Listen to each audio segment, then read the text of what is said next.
pueblo de Dios tenemos que confiar en la Biblia. Tenemos que confiar en la palabra de Dios. La Biblia no es un libro cualquiera. Es libro único, revelado, inspirado por Dios. Es la palabra de Dios. Esta palabra bondadosa, poderosa, transformadora, es la palabra de Dios. Con la palabra de Dios fueron creadas todas las cosas. Todo lo que existe fue creado por el poder de la palabra de Dios. En el principio creó Dios los cielos y la tierra. Bendito sea su nombre con su palabra. Amados hermanos, creamos en la palabra de Dios. Es la base de nuestra fe. No le hagamos caso al enemigo que desacredita la palabra de Dios, la Biblia. La Biblia es, como ha sido siempre, la palabra de Dios. Está escrito, sécase la hierba y cáese la flor, mas la palabra del Dios nuestro permanece para siempre. Este es el manual de nuestra fe. Es el código eterno por medio del cual vamos a ser juzgados. Es la única regla infalible de fe y conducta. Este libro será el que sobresaldrá y vivirá para siempre. Catástrofes vendrán a este mundo. Este mundo temblará. Será consumido, serán purificados con fuego los cielos y la tierra. Pero la palabra de Dios brillará por la eternidad. Aunque hoy no lo crea la gente, pero la Biblia es la palabra de Dios. Pues de ello voy a hablar hoy. Sellados para el día de la redención. Esto es un gran privilegio, es un gran honor que seamos sellados para el día de la redención. El apóstol Pablo, siervo del Señor, usado por el Espíritu Santo, nos dice en Efesios 4:30, lo leemos en el nombre del Padre, del Hijo y del Espíritu Santo. Y no contristéis al Espíritu de Dios, con el cual fuisteis sellados para el día de la redención. Escuche esto. Esta es una palabra para el pueblo de Dios. Y no contristéis al Espíritu Santo de Dios, en el cual fuisteis sellados para el día de la redención, dice otra versión. Maravilloso. ¿Cuándo sucedió ese sello precioso? Ese sello sucedió cuando nacimos de nuevo por la fe en Jesucristo. En ese instante surgió un milagro maravilloso en nuestra vida. El Espíritu Santo vino en nosotros y se quedó en nosotros, y el sello es el mismo Espíritu Santo en nuestras vidas. Y es el sello para nuestra redención eterna en toda la extensión de la palabra. Alabado sea el nombre del Señor. Sellados. Hay varias partes de la Biblia que nos habla de esto, de que somos sellados nosotros en el Espíritu Santo, como dice el original. Sellados, sumergidos en el Espíritu Santo. Hay que leer la Biblia tal como está, no solamente en la traducción, sino también ir a las fuentes originales para tener seguridad de lo que estamos hablando. Aquí el apóstol Pablo da instrucciones a la iglesia de Éfeso. Le está instruyendo en cuanto a cómo debe vivir. Y ahí incluye esta palabra, y no contristéis al Espíritu Santo de Dios, en el cual fuisteis sellados, ¿para qué día? Para el día de la redención. Sellados para el día de la redención. Quiero hablar un poquito de cómo el Espíritu Santo puede ser entristecido. El Espíritu Santo, según la misma Escritura, puede ser entristecido cuando nos endurecemos a su amonestación, cuando nos endurecemos a sus advertencias, cuando no hacemos caso de su enseñanza, cuando no leemos la Escritura, entristecemos al Espíritu Santo. Cuando pecamos contra Dios, cuando cometemos pecados contra Él, contra su ley, entristecemos su Espíritu. Cuando permitimos que por nuestros actos y nuestras acciones o nuestras palabras el Señor Jesús sea deshonrado, la Santa Biblia sea deshonrada, la iglesia del Señor sea deshonrada, todo eso entristece al Espíritu Santo, porque Él está en nosotros, somos templo del Espíritu Santo, y Él quiere estar gozoso, alegre en nosotros, y cuando andamos en el temor de Él, reverenciando el santo nombre del Señor, el Espíritu Santo está regocijado en nuestras vidas. Pero cuando nosotros pecamos contra Él, nos portamos orgullosos, soberbios, engreídos, duros, testarudos, entristecemos al Espíritu Santo, o cuando guardamos rencor, por ejemplo. Este es el mensaje del Señor: no pongan triste al Espíritu Santo de Dios, en el cual ustedes han sido sellados. ¿Sellados para qué? Para el día de la redención. La palabra redención, amados hermanos, la define el diccionario bíblico. Uno de los diccionarios bíblicos la define así: redención es el acto de liberar o rescatar a una persona o una cosa de una situación gravosa a cambio del pago de un precio. Esa es la definición de la palabra redención. Redentor es el que paga el precio para redimir lo que estaba cautivo. Hablando el Señor del pueblo de Israel, le dice así: yo soy Yahweh, y yo os sacaré de debajo de las tareas pesadas de Egipto, y yo os redimiré con brazo extendido. Hablando a Israel cuando Él le anunció la gloriosa liberación de la esclavitud de Egipto.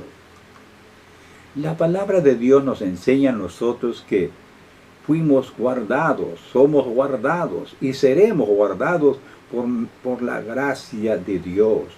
Los que creemos en Jesucristo somos redimidos, liberados. Alabado sea el nombre del Señor.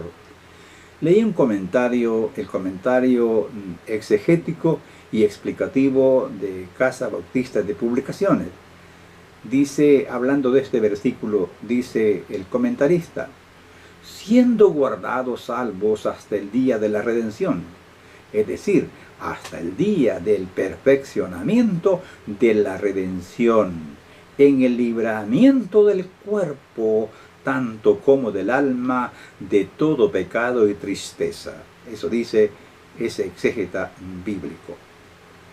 Quiero decirles en breve en este momento, este mensaje que quiero alentarles a ustedes, pues yo ya fui alentado con él y pienso que muchos pueden ser alentados. En el Nuevo Testamento se nos habla de tres redenciones. La número uno es la redención del alma. Redención del alma. Y voy a citar un texto bíblico. Hay varios, pero voy a citar solo un texto bíblico, un párrafo. Dice así la Escritura: sabiendo que fuisteis rescatados, o sea, liberados, de vuestra manera de vivir, la cual recibisteis de vuestros padres, no con cosas corruptibles como oro o plata, sino con la sangre preciosa de Cristo, como de un cordero, sin mancha y sin contaminación. Palabras del apóstol Pedro en su capítulo 1, verso 1, 18 y 19. Tomemos nota que dice que fuimos rescatados, o sea, liberados de nuestra vana manera de vivir. En Efesios dice también el apóstol Pablo que fuimos redimidos con la sangre preciosa de nuestro Señor Jesucristo. Ahora uno se pregunta, ¿la redención del alma a qué se refiere? Esa es la primera redención, la redención del alma. La redención del alma se refiere al perdón de nuestros pecados, la liberación del poder del pecado y la condenación eterna por la fe en nuestro Señor Jesucristo. O sea, que cuando decimos la redención de nuestra alma, se refiere a que fuimos perdonados, que fuimos liberados del poder del diablo, liberados del poder del pecado, del dominio del pecado y la condenación a causa del pecado. Fuimos liberados. ¿Cómo? Se pagó un precio. Y el precio que se pagó para nuestra liberación del alma es la sangre preciosa de Jesucristo, como dice el texto que leímos de Primera de Pedro. Esto quiere decir, amados hermanos, que Jesús es nuestro Redentor, que pagó nuestra deuda y nos ha hecho libres de la condenación. Pablo lo explica y dice que por gracia somos salvos, por medio de la fe. Y esto no de nosotros, sino que es un don de Dios. Pablo explica en detalle en la carta a los Efesios que esta redención tiene mucho alcance. En otras palabras, para ir rápido y dejar claro en su mente, estoy hablando de la redención, la número 1, la redención del alma. Repito, redención del alma quiere decir el perdón de pecados, la liberación del demonio, de la condenación, la liberación del estado pecaminoso y sus consecuencias. Ahora, esta redención para nosotros ya es hecho del pasado. ¿Cómo así? Bueno, la redención de nuestra alma ya es un hecho pasado, que ya lo hemos recibido en el momento que nacimos de nuevo por la fe en Jesucristo. Dicho de otra manera, cuando una persona recibe a Jesucristo de todo corazón y lo reconoce como Salvador de su alma, esa persona recibe el perdón de pecados, la liberación del poder del pecado, la liberación de las tinieblas y trasladado al reino de la luz. Esa persona ha sido liberada, redimida. ¿Cómo? Con el poder de Jesucristo y la sangre que Él derramó en la cruz del Calvario. O sea que Jesucristo es nuestro Redentor, porque Él pagó nuestra deuda para nosotros ser libres de toda esa esclavitud y tenemos el perdón. Pero esto ya es un hecho pasado para nosotros. Y el texto que estamos estudiando dice que no contristemos al Espíritu Santo, en el cual hemos sido sellados para el día de la redención. Y allí habla en futuro. ¿A qué redención se refiere entonces? Se refiere a la segunda redención que quiero mencionar.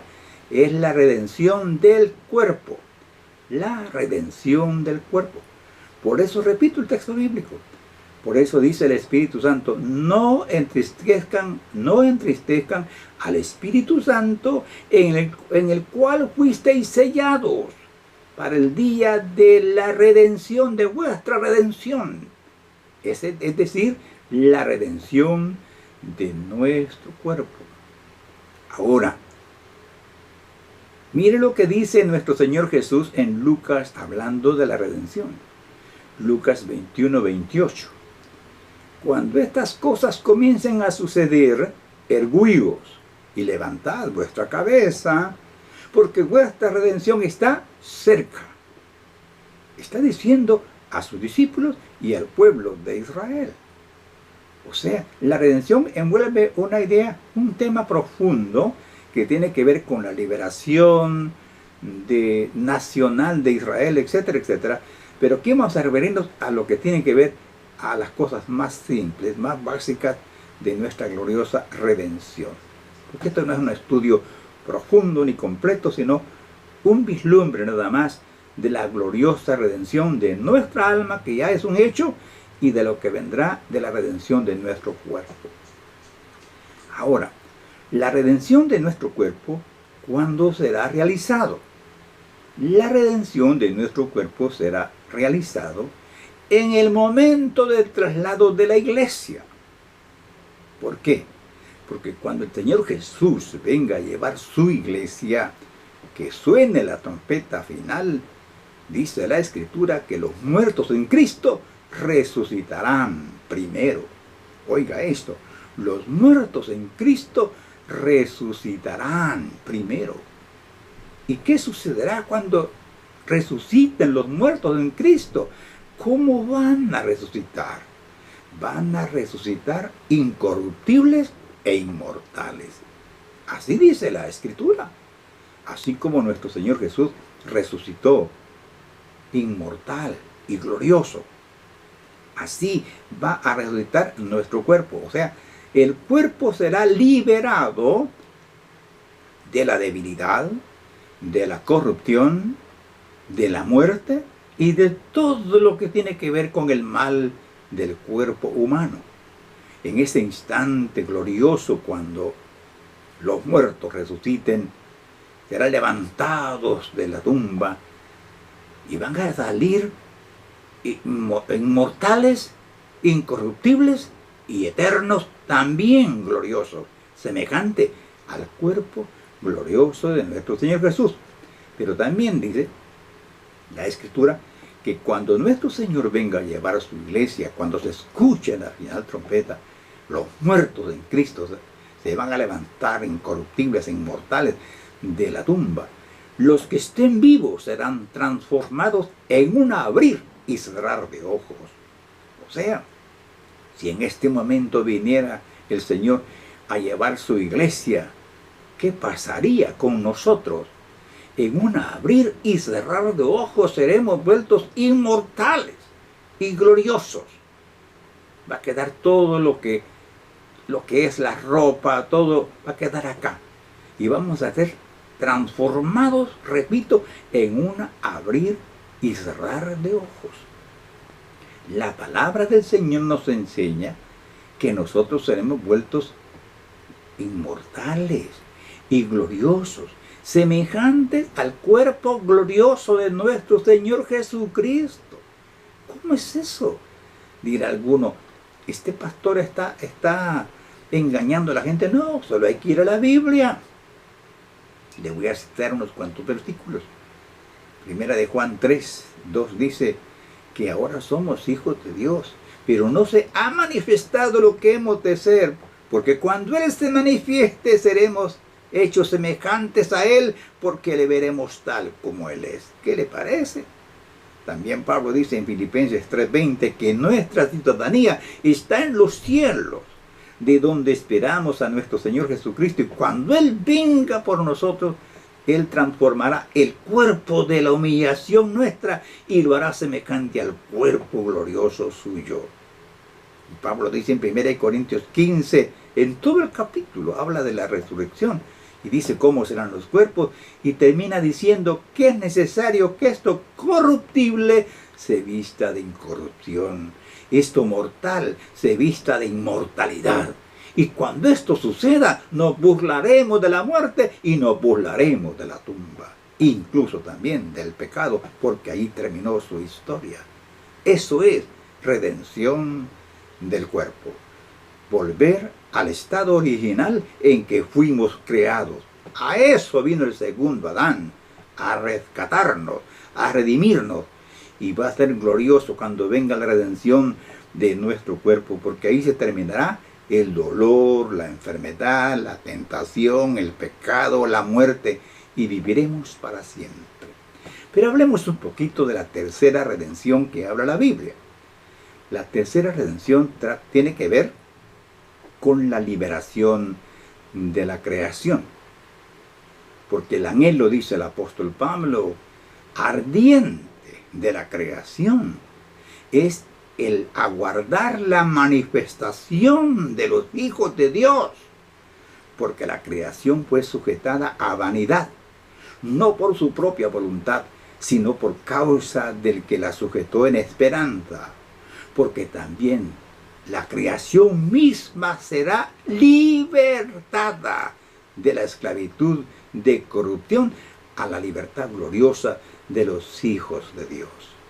Oiga lo que dice la Escritura: la creación gime La creación gime y anhela la liberación de los hijos de Dios cuando venga a llevar el Señor a su iglesia. La creación quiere que sea ya. Que venga el Señor Jesús a llevar su iglesia. Porque cuando los hijos de Dios sean liberados, ella también va a empezar a experimentar la redención, la liberación de la creación, porque ella fue sometida a esclavitud por causa del pecado de todos nosotros. La redención de la creación. También ella será redimida, será liberada de la maldición a causa del pecado. Ahora, la redención de la creación será hecha cuando sean creados cielos nuevos y tierra nueva. El inicio de la redención de la creación será cuando nuestro Señor Jesucristo ponga sus pies en el monte de los olivos. ¡Aleluya! ¡Qué maravilloso! En su segunda venida, cuando Él venga en gloria, pondrá sus pies en el monte de los olivos y allí inicia la redención que será consumada cuando sea eliminado el mal totalmente en el juicio final. En el juicio final, ahí terminará la historia humana. Satanás será lanzado al lago de fuego y todos los demonios y todos sus seguidores. Y luego vendrá la purificación de los cielos y la tierra con grande explosión, dice el apóstol Pedro, y vendrán los nuevos cielos y la nueva tierra donde morará la justicia. Eso es lo que anhela la creación, ser hecha de nuevo, ser purificada. Eso se llama la redención de la creación. Cuando el mal sea erradicado del universo, la nueva Jerusalén desciende del cielo y será la morada de todos los redimidos con la sangre preciosa de Jesucristo. Esa es nuestra esperanza. El punto para concluir es: el mal tendrá su final y los que siguen el camino de la incredulidad sufrirán las consecuencias de la ira de Dios. Mis amigos, somos inteligentes, seres inteligentes y capaces de escoger. Cada ser humano es libre para escoger su destino. A los creyentes en Jesucristo les espera maravillosas y eternas bendiciones. La creación misma será liberada de la maldición del pecado. El ser humano que creyó en Jesucristo vivirá para siempre en la ciudad de luz, en un mundo de paz, lleno de paz y de amor perfecto. Pero los incrédulos vivirán en un mundo de oscuridad y dolor perpetuo. Amigo que me estás escuchando, estás a tiempo de reconciliarte con Dios. Estás a tiempo de hacer las paces con Dios. No sigas en el camino de la incredulidad. No te dejes llevar por la opinión de las mayorías. Mira hacia el cielo. Clama a Dios. Reconoce que eres pecador. Y acepta a Jesucristo como tu Salvador personal. Y Él te va a perdonar, te va a liberar y te va a dar libertad total. Y serás miembro de su familia. Y entraréis al reino, o entrará al reino eterno de Dios. Y tú, mi hermano, te hablo a tu corazón, si me estás escuchando. Y si no escuchaste lo que ya dije, escúchame estas palabras. En el nombre del Dios de Israel, te ruego, haz un alto en tu vida, hermano creyente. Examina tu vida. Dios no está jugando, Él está hablando en serio. Al reino de Dios no van a entrar los que están en los dos lados. O estás con Jesús o estás en contra de Él. Reconcíliate con Dios ahora, antes que sea demasiado tarde. Señor, gracias por darme la oportunidad de hablar tu santa palabra. Alabo su nombre, glorifico su nombre, oh Señor, y pongo en sus manos a las personas que escuchen esta meditación, esta palabra. Abre sus ojos para que miren las maravillas de tu ley. Tócale, Señor, esas personas que están sin esperanza. Señor, esa persona que está desesperada, que piensa que ya no tiene solución, que no tiene salida. Tócalo y hazle ver que tú quieres salvarlo. Sálvalo, Señor, en el nombre de Jesucristo. Amén y amén. Que Dios le bendiga, amado hermano, y la paz de Jesucristo nuestro Señor sea con usted, que lo guarde como un poderoso ejército en tu alma. Gracias por haber estado con nosotros. Hasta la próxima.